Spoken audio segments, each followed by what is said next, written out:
টপকায় আপনার তারের বেড়া টপকায়, সেটার ভিতরে লোক ঢুকছে, সেটা আবার কেউ ভিডিও করছে, ভিডিও করে ভাইরাল হয়ে গেছে সেটা। এরপর থেকে সকল জিয়ারাগুলা বন্ধ করে ফেলছিল।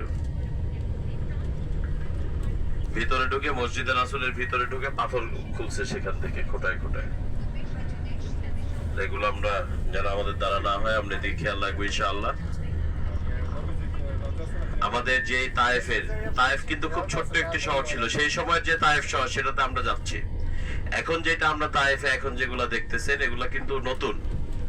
ওই সময় হুজুর পাক সাল্লাল্লাহু আলাইহি ওয়াসাল্লাম যে জায়গাটার মধ্যে নির্যাতিত হইছে, যে জায়গার মধ্যে তাকে রক্তাক্ত করা হইছে, সেই সময়ের তায়েফ শহরটা খুব ছোট্ট একটি শহর, লম্বা আপনার 1-1.5 কিলোমিটারের মতো হবে তায়েফ শহর, যেখানে তায়েফের মূল জিয়ারা গুলো রয়েছে।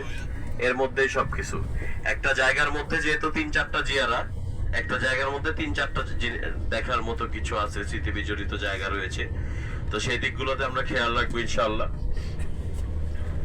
বাস থেকে যেহেতু দেখতে হবে, নামার কোনো সুযোগ নাই।